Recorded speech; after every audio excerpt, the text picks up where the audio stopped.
If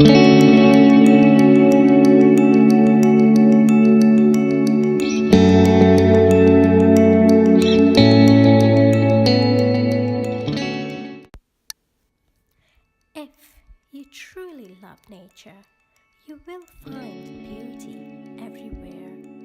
Stop every now and then, just stop and enjoy. This is called inner beauty.